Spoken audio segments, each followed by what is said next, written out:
What's good with y'all, man? It's a romantic massacre, man. We in the building. We feel me? We in the We've been building. fighting the Harkonnens for decades. My bad, y'all. We in the building.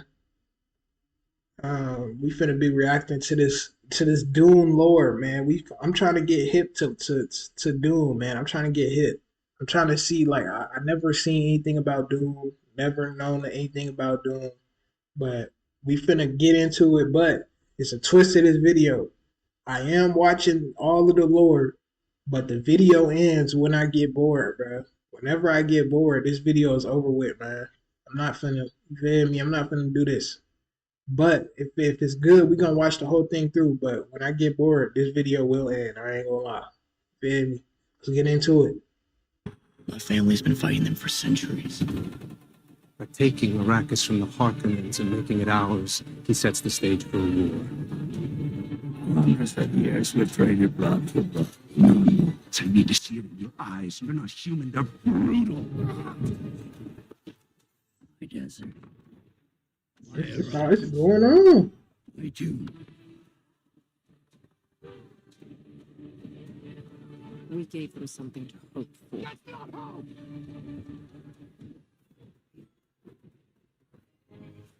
I don't care what you believe. Like I need them to explain to me like from the beginning. Like I need the original story, bro. I believe.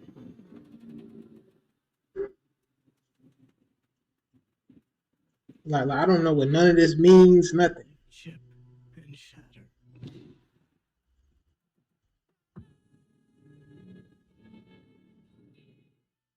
Hey guys, what's happening? Nihat here with Film Comics Explained, and today we're diving into both parts 1 and 2 of Denis Villeneuve's adaptation of Frank Herbert's Dune.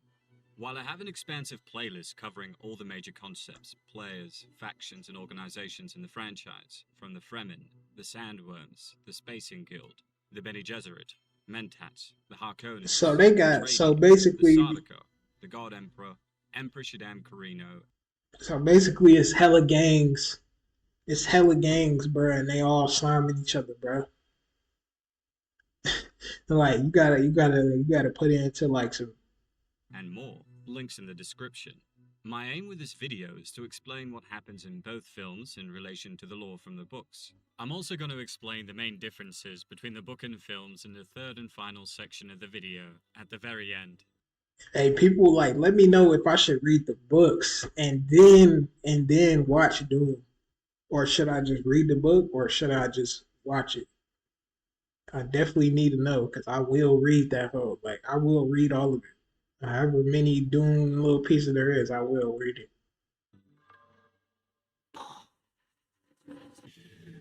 See possible futures all at once, and in so many futures, our enemies prevail. I do see a way. Like that's really why I wanted to get into it, bro. This shit look lit. In a galaxy where humanity has existed for over 10 millennia, mankind has branched out to colonize many planets, governed by aristocratic houses under the guidance of the imperious House Corrino. While there are many more revealed throughout the series of the books, for the purposes of this breakdown of Book 1 and the two-part adaptation, we'll focus on House Atreides, House Harkonnen, House Corrino, referred to as Houses Major, and House Fenring, a House Minor. At the heart of this interstellar chess game is the desert jewel, Arrakis, the only source of the coveted spice melange. This substance not only promises to extend lifespans and prescient abilities, but is also the linchpin of space travel, monopolized by the Spacing Guild. Its navigators, high on spice, employ forward space technology for instantaneous galactic voyages, a dazzling feat of prescience over physics. This was all the result of the Butlerian Jihad, a crusade against the thinking machines that once enslaved humanity 10 millennia ago, culminating in their obliteration. For more information on that, check out my video on the Butlerian Jihad. The Void birthed the spice-dependent guild navigators and the Mentats, humans trained to mimic the logical prowess of computers. It also gave rise to the Bene Gesserit, a shadowy matriarchal order with the air of witchcraft, wielding powers honed through epochs of genetic manipulation and rigorous training. If you had been unable to control your impulses, we could not let you live. Their quest for the Kwisatz Haderach, a male Reverend Mother with unparalleled prescient abilities, underscores their ambition to navigate not just space and time, but the very evolution of humanity. Arrakis itself is a crucible of survival. Its desert's home to the Fremen tribes, whose societal norms, a blend of martial prowess and water conservation, are as harsh as their environment. Here, water is a currency of honor, and the giant sandworms, integral to the creation of spice, reign supreme. Woven into the fabric of Fremen belief is the prophecy of a male messiah, courtesy of Bene Gesserit influence, promising a future where Arrakis blooms anew. This intricate interplay of power, survival, and prophecy sets the stage for an epic that challenges the cosmos. At the epicenter is Paul Atreides, the son of Duke Leto and his consort Leto. I'm not gonna lie, I'm definitely finna read Dune, bro. This is that. If I read it, that's my literature game. Like my speech game gonna go from like I say it's probably like right here to like right here, bro. They talk like everything I'm hearing right now is like I don't. It's like I don't know what I'm. I don't know what the fuck I'm hearing right now, but I'm interested. I just don't know what I'm hearing. Lady Jessica, a member of the enigmatic Bene Gesserit Sisterhood. The Order, adept in roles ranging from truthsayers to advisors, hides its innumerable societal See they contributions got and mysteries. Kotsky little thing. See, that's what I'm saying, bro. I gotta read this.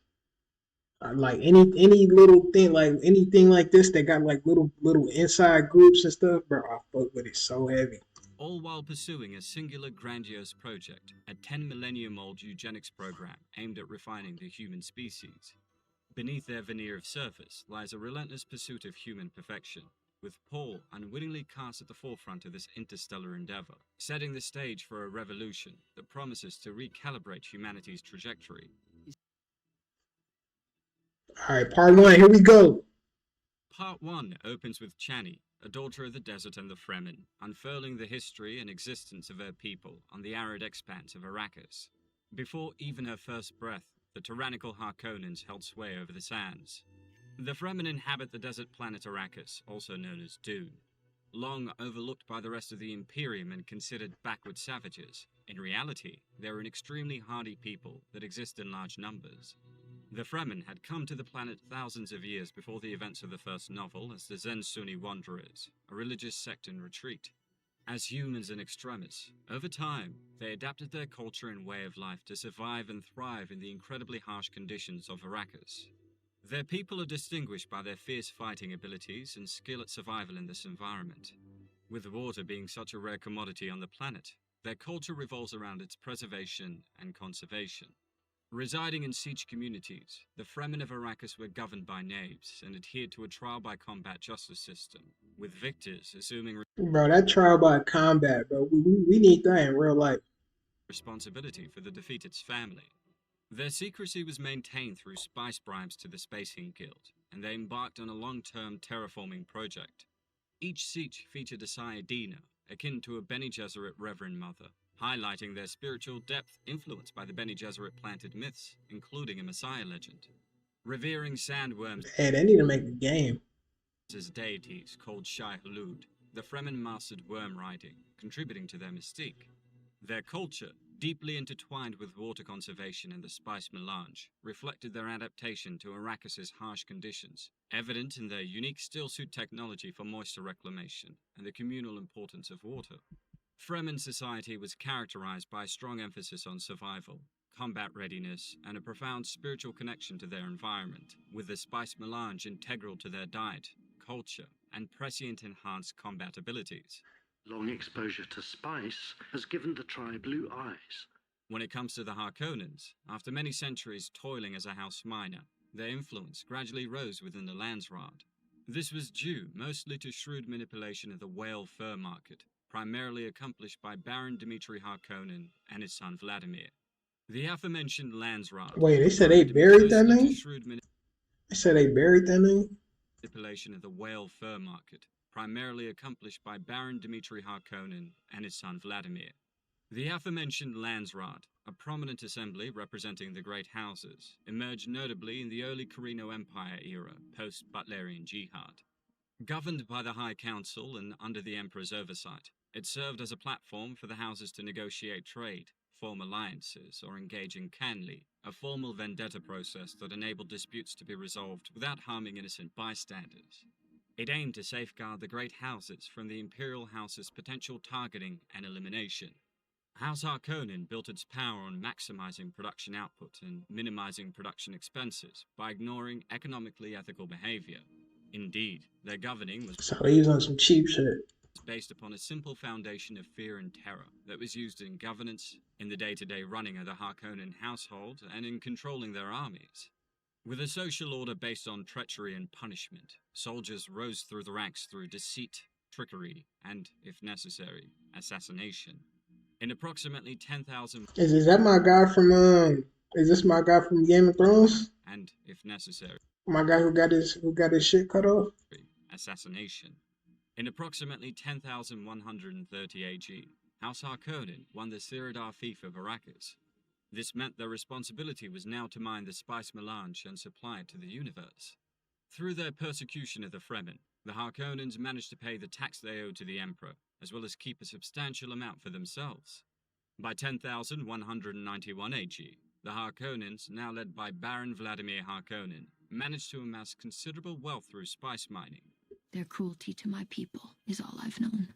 The Fremen have essentially been trying to rid themselves of the Harkonnens, but to no avail. Recently, however, the Padishah Emperor Shaddam Karina IV ordered them to leave Arrakis, making Chani wonder who their new rulers will be. Transitioning to the planet Caladan, we find Paul Atreides, the young heir of House Atreides, having breakfast with his mother, Lady Jessica, the esteemed concubine of Duke Leto. As a devoted adherent of the Bene Gesserit, a cabal teacher... See, now I don't even know. I feel like I should watch the movie. I want to watch the movie right now. Like, I don't even want to read the book now. And the mystical. Jessica is knee-deep in imparting the Y'all gotta let me know in the comments, man. A legacy of power and prescience to her son. House. Come here. The Order, also known as the Sisterhood, were an ancient and adept organization consisting of all women spies, nuns, scientists and theologians that used genetic experimentation, galactic political interference, and religious engineering to further their agenda.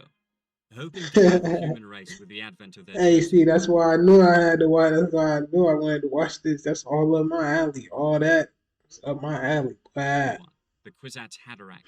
Their actions had a major impact on the evolution of humanity. The Bene Gesserit essentially undergo extensive training to master their bodies and minds, aiming to control themselves and, by extension, the universe. Their philosophy, encapsulated by the axiom, "My mind controls my reality," is implemented through a rigorous 10-year program. This develops their ability to control their own physical and mental states, as well as influence others. Their That's tough. training emphasizes discipline, self-awareness, and the strategic use of power to avoid vulnerability. Despite their profound skills, including the manipulation of their own biochemistry to resist poisons and determine the sex of their offspring, the training also had a built-in safeguard against the overconfidence that could lead to a loss of objectivity. Their unique abilities extend to mastering martial arts known as the Weirding Way, employing a nuanced manipulation technique called the voice for controlling others, and engaging in deep psychological conditioning through sexual imprinting. Additionally, let me see. Weirding Way, employing a nuanced manipulation technique called the voice for controlling others, and engaging in deep psychological conditioning through sexual imprinting. Additionally, the Bene Gesserit wield a subtle form of cultural influence through the Missionaria Protectiva, embedding themselves... Hold on, chat, bro. Hold on. What the hell did he just say, bro? Through sex, bro. What? Manipulation technique called the voice for controlling others, and engaging in deep psychological conditioning through sexual imprinting. One more time. Called the voice for controlling others, and engaging in deep psychological conditioning through sexual imprinting. Engaging in deep psychological. Additionally, the Bene Gesserit wield a subtle form of cultural influence through the Missionaria Protectiva, embedding themselves within societies to manipulate religious and political outcomes. This multifaceted training and philosophy enable the... So, bro, they're like, bro, these niggas' powers is insane. You can manipulate. They can make it like, what? The Bene Gesserit to play a pivotal role in the galactic politics and social dynamics of the Dune universe. It is an Al-Qaib, the mother and the son. In a scene that marries domesticity with the arcane, Jessica orchestrates a test for Paul, challenging him to exert his emerging powers of the voice to persuade her to hand over a glass of water. Paul's performance is commendable, albeit not entirely successful, hinting at the untapped potential within. Give me the water. Damn. Owned by the Bene Gesserit from birth, Jessica was part of a meticulous breeding plan aimed at producing the Kwisatz Haderach, a being with unprecedented ability to access both male and female ancestral memories and foresee future events. This led to her receiving the most comprehensive Bene Gesserit training and education, but despite the Order's intentions for her to bear a daughter for a strategic union with Feyd-Rautha Harkonnen, Jessica disobeyed. After the lesson in subtle manipulation, Paul acquaints himself with the lore of Arrakis, a planet that monopolizes the universal supply of the mind-altering spice melange. This precious substance, revered for its life-prolonging and perception-enhancing properties, also fuels all travel infrastructure. Produced through a cycle involving sand-trout excretions and water on Arrakis, the effects of melange included mind expansion, prescience in certain individuals, Mind expansion. Produced through a cycle involving sand-trout excretions and water on Arrakis, the effects of melange included mind expansion, prescience in certain individuals, I think mind expansion can happen in real life. like the Bene Gesserit and Guild Navigators, No and matter how old you is. benefits like increased longevity. Regular consumption resulted in distinctive blue eyes. See, they got this nigga in there, bro. Like, I didn't even know. Known as Eyes of a Bad, and heavy reliance led to profound physical dependencies, particularly evident in Guild Navigators and the Fremen. Even a noble desert mouse can survive. Duke Leto Atreides, along with his War Master Gurney Halleck and Mentat Thufir Hawat, receive an Imperial envoy led by the Spacing Guild, who formalized the awarding of Arrakis to House Atreides. The Spacing Guild, known among its members as Corpus Luminus Praenuntiatus, the Union of the Foreseeing Eye, held a monopoly on faster-than-light space travel, playing a key role in interstellar shipping and trade during the Carino Empire. They are a pivotal element of the political tripod supporting the Great Convention, established post-Butlerian Jihad, to honor human life and regulate warfare. And the Guild's spice-infused navigators used Holtzman-drive-powered Highlander crafts to navigate folded space safely, thanks to their prescient abilities granted by the spice melange. Primarily comprised of male navigators undergoing a mutation to harness mathematical and prescient skills, their control over space travel was crucial to the Imperium's operation, marking the start of the Imperial calendar with its Yeah, them niggas wanted to control. As House Atreides ascended the ranks within the Landsraad, becoming a beacon of burgeoning power. Now I see why they grab like the biggest people for this, because bro, nigga, this is like like I don't know, like I don't know, but it's like one of them. Y'all know what I'm on. It's that sci-fi, bro. Like that we all love, bro. The Emperor has been devising a cunning plan to eliminate their rising threat. Perceiving the growing influence of Duke Leto Atreides, bro, is that my guy, bro, from Game of Thrones? Danger. Shaddam has been conspiring with Baron Vladimir Harkonnen to eliminate House Atreides, one of the honorable houses major within the Empire, and bestowing upon them the stewardship of Arrakis effectively serves as both a gift and a gilded trap. How can the Emperor everything we've built? Is that Batista? Despite his actions against Leto, Shaddam secretly admired him and even wished for his daughter, Princess Irulan, to marry Leto, seeing him as a worthy successor in the absence of a male heir, also a result of Bene Gesserit manipulation. Despite sensing the Emperor's treacherous intention, Duke Leto embraces the challenge of Arrakis as an opportunity to cement his family's legacy and power, aiming to succeed where the Harkonnens faltered for 80 years. There is no call we do not answer. There is no faith that we betray. Celebrated as the Red Duke and lauded for his justice, Leto Atreides I served as the 20th Duke of House Atreides and was the father of Paul and Alia with his Bene Gesserit consort, Lady Jessica. Renowned for his equitable and benevolent governance, his reign spanned the fertile world of Caladan before moving to the desert planet Arrakis, all while in a war with his adversary, Baron Harkonnen. In the middle of this damn, hey, bro said, nigga, we beefing, but I'm still out here making moves. Boy, he beefing with his adversaries. Paul seeks adventure and insight by petitioning Duncan Idaho, the epitome of martial prowess, to escort him to the dunes of Arrakis ahead of their scheduled departure. Having had a dream of his death, he believes that by being there, he might be able to stop Idaho's demise. I saw you lying dead. I felt like if I had been there, you'd be alive. Duncan, adhering to duty of a premonition, rebuffs Paul's request, dismissing his ominous dreams of the Fremen and the fall in battle with a pragmatic. Dreams make good stories, but everything important happens when we're awake. Duncan Idaho, a distinguished Janaz swordmaster, lent his formidable martial prowess to House Atreides after they saved his life from the Harkonnens. He achieved unparalleled mastery in the arts of the Janaz school, swordmasters that basically served as elite commanders, educators, and protectors for the nobility. Esteemed for their unmatched combat skills, surpassing even the fearsome Sardaukar, the Emperor's ruthless army, swordmasters like Idaho and Gurney Halleck were instrumental in honing the Atreides forces into a formidable brotherhood of honorable warriors. The resurgence of melee weaponry, a hallmark of the swordmaster's expertise, came in response to the advent of shielding technologies that rendered conventional firearms obsolete, marking a return to the primacy of the sword and knife in war. Self-doubt about his capacity to fill his father's considerable boots. In a moment of vulnerability, Leto shares his own youthful uncertainties, offering assurance that Paul will navigate the path to leadership with grace, but if not, he will still love him all the same. You'll still be the only thing I ever needed you to be, my son. With danger on the horizon, Gurney Halleck, the loyal Atreides warmaster, crosses blades with Paul. The sparring session is as much about steel as it is about instilling a sense of vigilance against the Harkonnen menace. The lesson, ruthlessness, is a virtue in the theater of war. You've never met Harkonnens before. I have. They're not human, they're brutal. Esteemed alongside Thufir Hawat and Duncan Idaho as one of Paul's primary mentors on Caladan, Halleck was known for his uncompromising yet noble spirit, blending the ferocity of a warrior with the soul of a musician.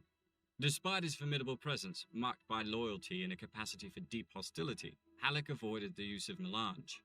A skilled balisette player, his musical talents and penchant for quoting the Orange Catholic Bible lent unique depth to his character, often bordering on the prophetic. He was renowned for his unmatched prowess in combat, and was capable of besting even the elite Sardaukar.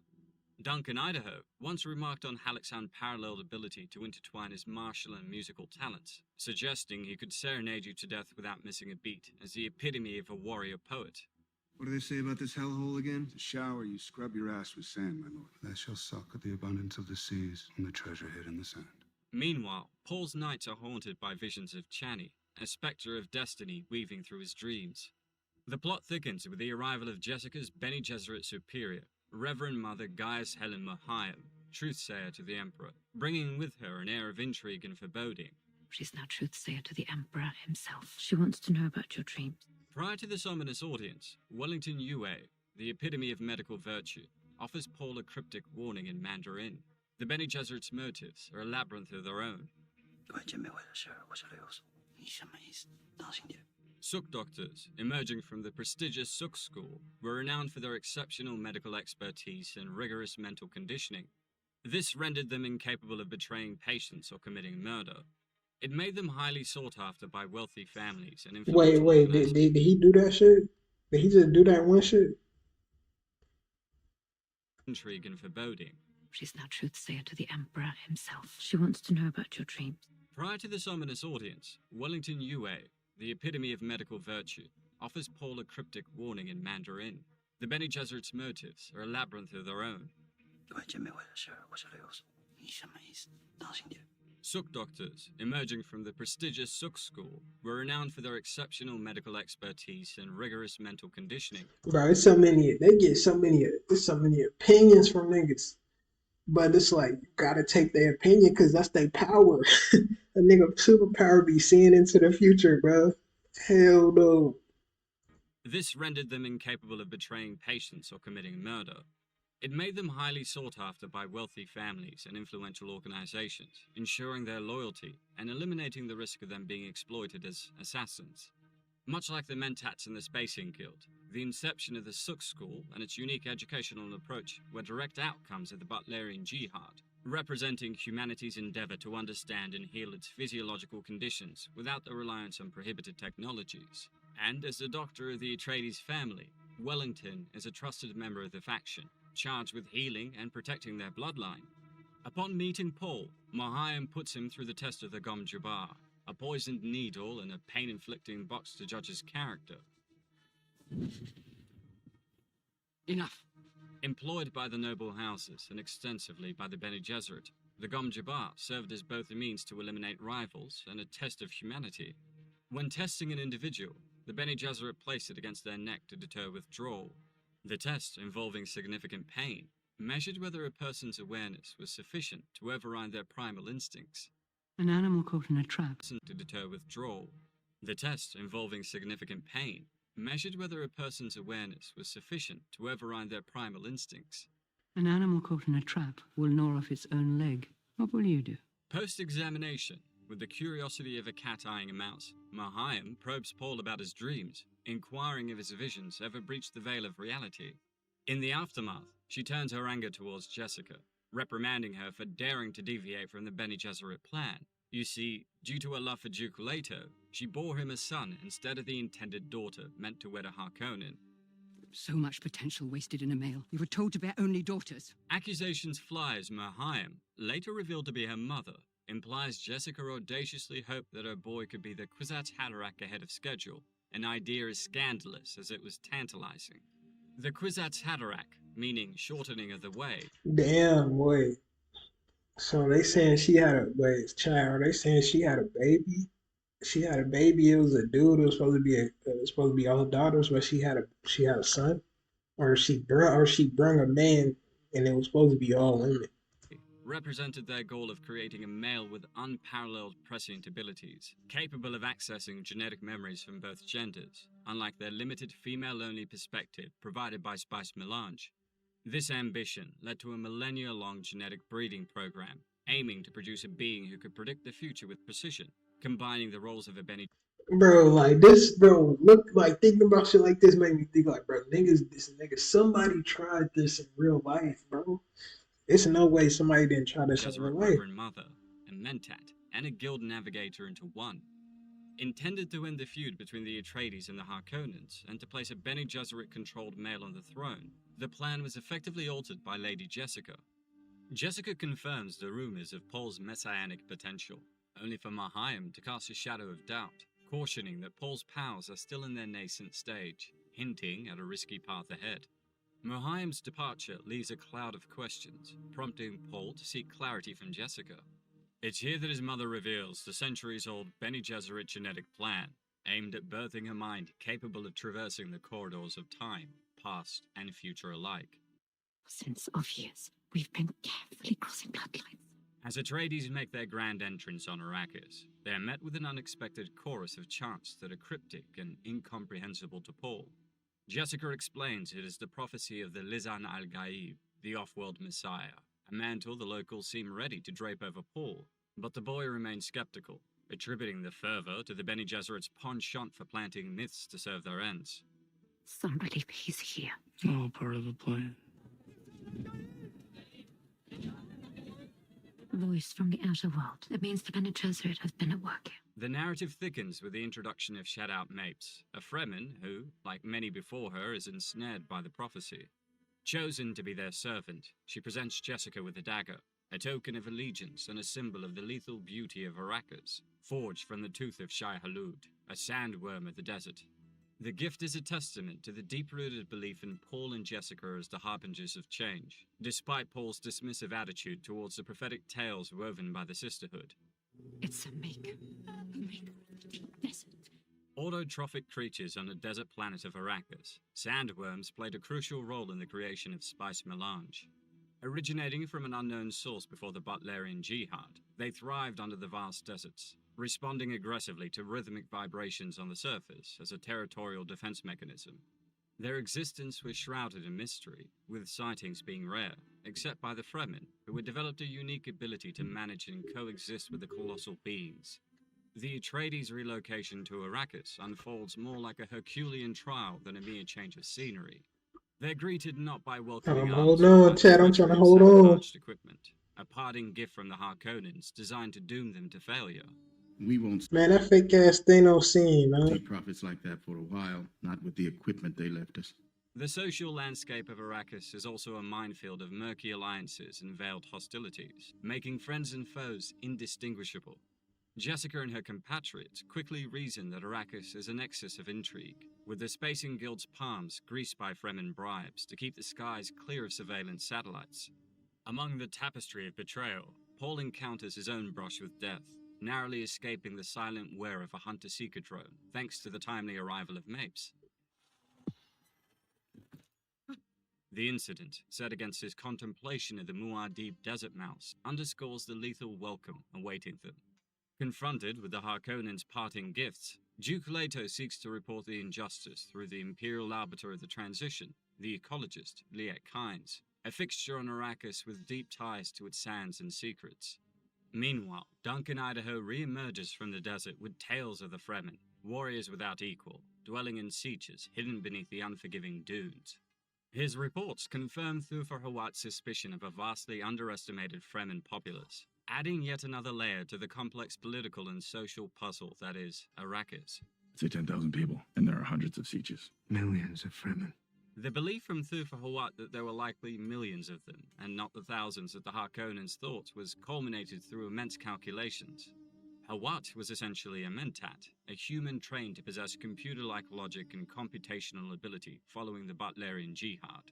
Mentat training, aimed at developing unparalleled mental faculties and analytical skills, began as early as infancy to enhance sensory and emotional awareness, fostering broad cognitive growth without specialization. This rigorous, disciplined program imposed severe punishments for neglect and promoted self-direction by age 15, culminating in advanced studies in logic, statistics, and conceptual synthesis.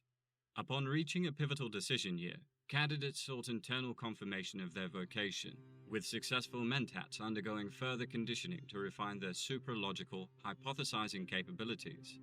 These human processors, able to analyze vast data arrays and create insightful conclusions, were invaluable to political and military leaders. Enhanced by sappho juice, despite its addictive consequences, mentats serve various roles. I ain't gonna lie, I'm on the ropes right now, chat. I'm on the ropes. Including advisors and administrators, prized for their ethical operation, unless altered into twisted mentats by the Bene Tleilax for unrestricted computational analysis.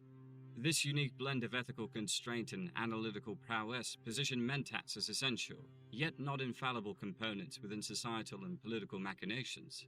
Regal Navigators a total of 1.46 million Solaris round trip. Duncan Idaho Yeah. is aware that Stilgar, chieftain of a notable siege, has crossed the dunes to parley with Duke Leto.